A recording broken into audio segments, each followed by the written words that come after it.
ഉണ്ണി മുകുന്ദന്റെ അവസ്ഥ വളരെ ഗുരുതരമാണ്. പ്രാർത്ഥനയോടെയാണ് ആരാധകർ ഇപ്പോൾ ഇരിക്കുന്നത്. അപ്പൊ നിങ്ങളൊക്കെ കരുതും ഉണ്ണി മുകുന്ദൻ എന്തോ അത്യാപത്ത് സംഭവിച്ചു, അദ്ദേഹം വെന്റിലേറ്ററിലാണ്, ശ്വാസം എടുക്കുന്നതൊക്കെ അതിൻ്റെ എന്താ പറയുക, ഈ ശ്വാസം എടുക്കുന്ന ഉപകരണങ്ങളുടെ ഇതോടെയാണ് അദ്ദേഹം ശ്വസിക്കുന്നത് എന്നൊക്കെ വിചാരിക്കും. അങ്ങനെയൊന്നുമല്ല. ഉണ്ണി മുകുന്ദന്റെ സിനിമാ ജീവിതം ഹീറോയിൽ നിന്ന് സീറോയിലേക്ക് മാറിയിരിക്കുന്നു എന്നുള്ള ഒരു ഗുരുതരമായ അവസ്ഥയിലേക്ക് അദ്ദേഹം മാറിയിരിക്കുന്നു എന്നുള്ളതാണ്. നമ്മൾ ഈ അടുത്ത കാലത്തൊന്നും ഉണ്ണി മുകുന്ദന്റെ ഒരു സിനിമ ഇറങ്ങിയതായി കണ്ടിട്ടില്ല, അല്ലെ? ഗെറ്റ് സെറ്റ് ബേബിയുടെ പരാജയത്തിന് ശേഷം ഉണ്ണി മുകുന്ദന്റെ ഒരു സിനിമയുടെ ഷൂട്ടിംഗ് നടക്കുന്നതായിട്ടോ, ഉണ്ണി മുകുന്ദൻ ഏതെങ്കിലും സിനിമയുടെ പ്രൊമോഷന് വരുന്നതായിട്ടോ, ഉണ്ണി മുകുന്ദന്റെ ഏതെങ്കിലും സിനിമ ഇറങ്ങാൻ പോകുന്നതിനെ കുറിച്ചൊന്നും നമ്മൾ കേട്ടിട്ടില്ല. അഹങ്കാരം തലയ്ക്ക് പിടിച്ചാൽ ചിലർ എന്തൊക്കെയാണ് കാണിക്കുന്നത്, എന്തൊക്കെയാണ് ചെയ്യുന്നത്, വന്ന വഴി മറക്കുക, അങ്ങനെയൊക്കെ പല കാര്യങ്ങളും നമ്മൾ കണ്ടിട്ടുണ്ട്, പ്രത്യേകിച്ച് സിനിമാ മേഖലയിൽ. പക്ഷെ ഉണ്ണി മുകുന്ദനെ സംബന്ധിച്ച് സ്വന്തമായി വഴിവെട്ടി വന്ന ഒരാളാണ് ഉണ്ണി മുകുന്ദൻ. ആരുടെയും എന്താ പറയുക, ആരും കൈപിടിച്ച് സിനിമയിലേക്ക് കയറ്റിയ ആളല്ല. സിനിമാ നടനാകണമെന്ന അതിയായ ആഗ്രഹം കൊണ്ട് അതിനുവേണ്ടി പരിശ്രമിച്ച് ഒറ്റയ്ക്ക് വഴിവെട്ടി വന്ന ഒരാളാണ് ഉണ്ണി മുകുന്ദൻ. പിന്നീട് തുടക്കത്തിൽ അത്ര അഭിനയമൊന്നും അത്ര പോരെയായിരുന്നു, അത് യാഥാർത്ഥ്യം തന്നെയാണ്. ഇനി ഉണ്ണി മുകുന്ദന്റെ ആരാധകർ വന്ന് പൊങ്കാല ഇട്ടാലും കുഴപ്പമില്ല. തുടക്കത്തിൽ അദ്ദേഹത്തിന്റെ അഭിനയമൊന്നും അത്ര നല്ലതല്ലായിരുന്നു. പിന്നീട് അതിൽ നിന്ന് അദ്ദേഹം പഠിച്ച് വളർന്ന് പഠിക്കണമെന്നുള്ള ആഗ്രഹത്തിൽ നല്ല രീതിയിൽ അദ്ദേഹം പിന്നീട് തിരിച്ചു വന്നു. മല്ലു സിംഗിലെയൊക്കെ അഭിനയം നല്ല രീതിയിൽ അദ്ദേഹം കാഴ്ച, വിക്രമാദിത്യൻ സിനിമ, അങ്ങനെ നല്ല നല്ല സിനിമകൾ അദ്ദേഹത്തിൻ്റെതായി പുറത്തു വന്നു.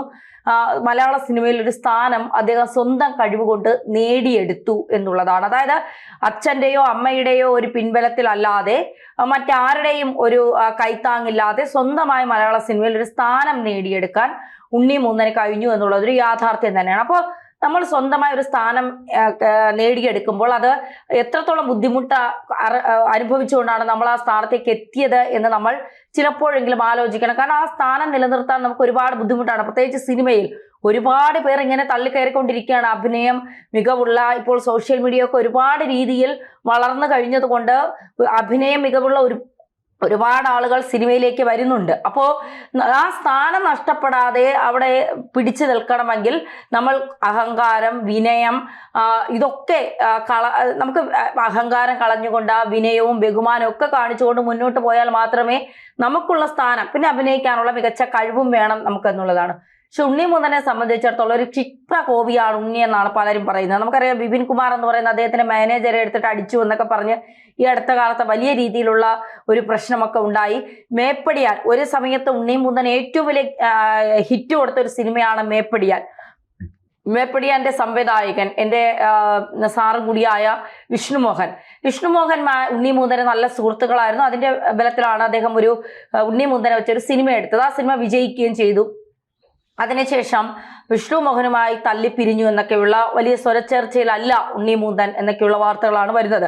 ഈ ബിപിൻ കുമാർ എന്ന മാനേജർ വിഷ്ണു മോഹനിന്റെ അടുത്ത് പോയി പിന്നെ ഈ കുറ്റസമ്മതം നടത്തി എന്നൊക്കെ പറഞ്ഞുകൊണ്ട് ഒരു വാർത്തയൊക്കെ വന്നിരുന്നു. പക്ഷെ അദ്ദേഹം അതിനെ നിഷേധിക്കുകയാണ് ചെയ്തത്. എൻ്റെ മുന്നിൽ വന്ന് അദ്ദേഹം കുറ്റസമ്മതം ഒന്നും നടത്തിയില്ല എന്നുള്ളത്. ഈ വിഷ്ണു മോഹൻ എന്ന് പറയുന്നത് ഒരു സാത്വികനായ ഒരു മനുഷ്യനാണ്. അദ്ദേഹം അത്തരത്തിൽ പെരുമാറുന്നതും ഇടപെടുന്നതും എല്ലാം നല്ല രീതിയിലുള്ള ഒരു മികച്ച ഒരു സംവിധായകനിലേക്ക് കടന്നു വരാൻ ഏറ്റവും പ്രാപ്തിയുള്ള ഒരാളാണ് ഈ വിഷ്ണുമോഹൻ എന്ന് പറയുന്ന മേപ്പടിയാന്റെ സംവിധായകൻ. അതിനുശേഷം ആണ് ഈ ഉണ്ണി മുകുന്ദന്റെ, അതിനു മുൻപ് ഈ വഴക്കിനൊക്കെ മേപ്പടിയാന് ശേഷമാണ് ഉണ്ണി മുകുന്ദന്റെ മാർക്കോസ് സിനിമ വരുന്നത്. അതൊരു പാൻ ഇന്ത്യൻ സിനിമയായി. വയലൻസ് ഒരുപാടുള്ള സിനിമ, കുറെ വിമർശനമൊക്കെ കേട്ടെങ്കിൽ സിനിമ വമ്പൻ ഹിറ്റ് അടിച്ചു. ഉണ്ണി മുകുന്ദൻ പാൻ ഇന്ത്യൻ താരമായി മാറാൻ പോകുന്നു എന്നൊക്കെയുള്ള വാർത്തകൾ വന്നു. അതോടുകൂടി ഉണ്ണിയുടെ തലക്കനം അങ്ങ് കൂടി. ഞാൻ എന്തോ വലിയ സംഭവമാണ്, ഇവിടെ വർഷങ്ങളോളം 45-50 വർഷങ്ങളോളം നിൽക്കുന്ന മമ്മൂട്ടിക്കോ മോഹൻലാലിനോ ഇല്ലാത്ത ഒരു തലക്കനം ഉണ്ണി മുകുന്ദൻ അങ്ങ് വന്നു. ഉണ്ണി മുകുന്ദൻ പിന്നെ വേറെ ആരൊക്കെ ആയി അങ്ങ് മാറിയ ഒരവസ്ഥയിലേക്ക് അദ്ദേഹം പോയി. അദ്ദേഹത്തിന്റെ പല സിനിമകളും, അതായത് ഇപ്പോൾ അദ്ദേഹം തുടങ്ങി വച്ച പല സിനിമകൾ പോലും പെട്ടിയിലായി എന്നാണ് പറയുന്നത്. ഈ ഗെറ്റ് സെറ്റ് ബേബിയുടെ നിർമ്മാതാക്കൾ തന്നെ നേരത്തെ പറഞ്ഞിരുന്നു, അതായത് ഈ സിനിമ തുടങ്ങിയ സമയത്ത് ഇത് മാർക്കോയ്ക്ക് മുമ്പ് തുടങ്ങി വെച്ച സിനിമയാണ്. മാർക്കോ ഇറങ്ങിയതിന് ശേഷമാണ് ഈ സിനിമ ഇറങ്ങുന്നത്. സിനിമ പൊട്ടിപ്പാളിസായി പെട്ടിയിലായി.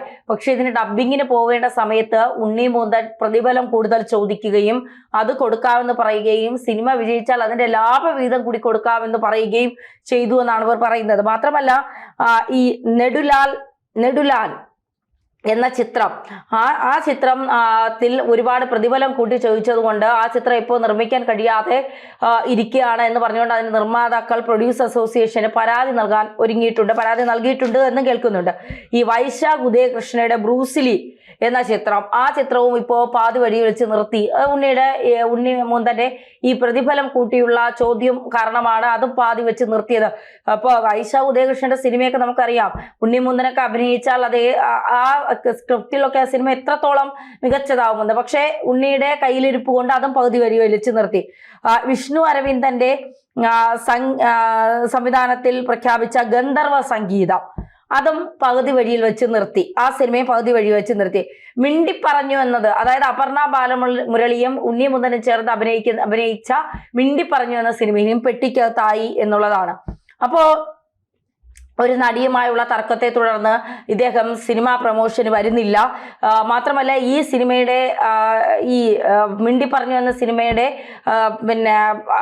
ഉണ്ണിയുടെ ആവശ്യപ്രകാരം ഇതിന്റെ വിതരണം ആശീർവാദ സിനിമാസിന് കൊടുത്തതും വലിയ രീതിയിലുള്ള പ്രശ്നങ്ങൾക്ക് ഇടവരുത്തിയിട്ടുണ്ടെന്നാണ് റിപ്പോർട്ടുകൾ പറയുന്നത്. എന്തായാലും മാർക്കോയുടെ 2ാം ഭാഗം എടുക്കണമെന്ന് ആ ടീം ആലോചിച്ചിരുന്നു. പക്ഷേ ഇനി വയലൻസിൽ നിന്ന് താൻ അഭിനയിക്കില്ല എന്ന് പറഞ്ഞുകൊണ്ട് ഉണ്ണി മാറി. മാത്രമല്ല മാർക്കോ ടീമിനെ ബ്ലോക്ക് ചെയ്തു.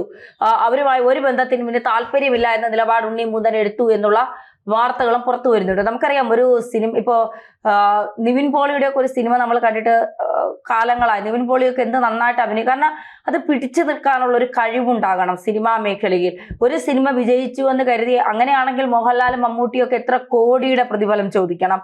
അവരൊക്കെ ഇപ്പോഴും സിനിമയിൽ നിൽക്കുന്നത് അവർക്ക് ആ അഹങ്കാരവും ആ തലക്കനവും എന്തോ സംഭവമാണ് ഞാൻ എന്നുള്ള ഒരു രീതിയും ഇല്ലാത്തത് കൊണ്ടാണ്. പൃഥ്വിരാജ് അടക്കമുള്ള നടൻ, പൃഥ്വിരാജിനെ ഒക്കെ കൈപിടിച്ചു കൊണ്ടുവരാൻ ഇപ്പൊ പൃഥ്വിരാജിന്റെ അച്ഛൻ സുകുമാരൻ അത് നല്ലൊരു സിനിമാ നടനായതുകൊണ്ടായിരിക്കാം പൃഥ്വിരാജിന്റെ അവസരം കിട്ടി രഞ്ജിത്ത് അദ്ദേഹത്തെ സിനിമയിലേക്ക് കൊണ്ടുവന്നത്.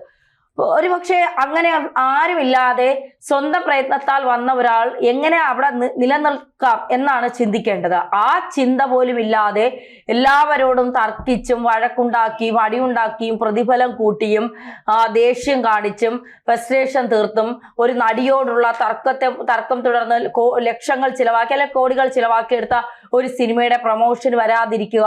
ആ സിനിമയുടെ പ്രൊമോഷൻ വരാതിരിക്കുമ്പോൾ ആ സംവിധായകർക്കും അതിന്റെ പ്രൊഡ്യൂസർക്കും ഉണ്ടാവുന്ന നഷ്ടം, ആ സിനിമയ്ക്കുണ്ടാവുന്ന നഷ്ടം, അതിൽ പ്രവർത്തിച്ചവർക്കുണ്ടാവുന്ന നഷ്ടം, ഇതൊന്നും ചിന്തിക്കാതെ തന്റെ താല്പര്യങ്ങൾ, സ്വാർത്ഥ താല്പര്യങ്ങൾക്ക് വേണ്ടി മാത്രം നിലകൊള്ളുന്ന രീതി ഉണ്ണി മുകുന്ദൻ അവസാനിപ്പിച്ചില്ലെങ്കിൽ ഉണ്ണി മുകുന്ദൻ ഹീറോയിൽ നിന്ന് സീറോയിലേട്ട്. ഉണ്ണി മുകുന്ദൻ ഒരു ഹീറോ ആയിരുന്നൊന്നും ഇപ്പോഴും ഞാൻ വിശ്വസിക്കുന്നില്ല. കാരണം ഇപ്പൊ മേപ്പടിയാൻ അതൊരു നല്ല സംവിധാനത്തിൽ ഇറങ്ങിയത് കൊണ്ടാണ് ആ സിനിമ വിജയിച്ചത്. നല്ല കണ്ടന്റാണ്, നല്ല കഥയാണ്, അതുകൊണ്ട് അത് പ്രേക്ഷകരെ പിടിച്ചിരുത്തി എന്നുള്ളതാണ്.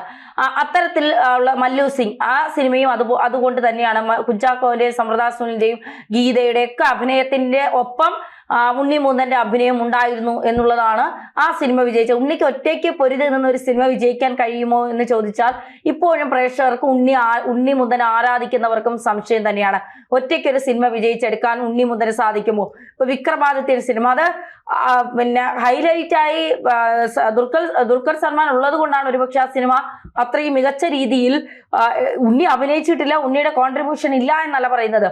ഉണ്ണി മുകുന്ദന് സപ്പോർട്ടിങ് ആർട്ടിസ്റ്റ് ആരും ഇല്ലാതെ ഒറ്റയ്ക്ക് നിന്ന് ഒരു സിനിമ വിജയിപ്പിച്ചെടുക്കാൻ കഴിയും. ഇപ്പൊ മാർക്കോയൊക്കെ അത് അത്രയും വയലൻസ് ആയതുകൊണ്ട് അത് പലരും കാണാൻ ബുദ്ധിമുട്ടിയ സിനിമയാണ്, പലർക്കും കണ്ടുകൊണ്ടിരിക്കാൻ കഴിയുന്നില്ല.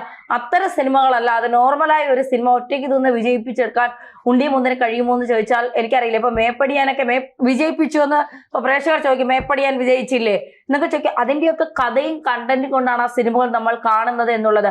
ഒരു സിനിമയുടെ കണ്ടന്റും കഥയും നല്ലതല്ലെങ്കിലും ആ നടന്റെ അഭിനയം ഇതുകൊണ്ട് ചിലപ്പോൾ നമ്മൾ ആ സിനിമ വിജയിപ്പിച്ചു. അങ്ങനെ ഒട്ടനവധി സിനിമകളുണ്ട്. ഇവിടെ ഉണ്ണി മുകുന്ദന്റെ അവസ്ഥ വളരെ ഗുരുതരം തന്നെയാണ്. ഇങ്ങനെ പോയാൽ ഉണ്ണി മുകുന്ദൻ സിനിമയിൽ നിന്ന് ഔട്ടാകാൻ അധിക സമയമൊന്നും വേണ്ടി വരില്ല. ഇങ്ങനെ ഒരാൾ സിനിമയിൽ പ്രവർത്തിച്ചിട്ടുണ്ടായിരുന്നു എന്ന് വരും തലമുറ പറഞ്ഞ് വയ്ക്കുന്ന തരത്തിലേക്ക് ഉണ്ണി മാറാതിരിക്കുക എന്ന് മാത്രമേ ഉള്ളൂ.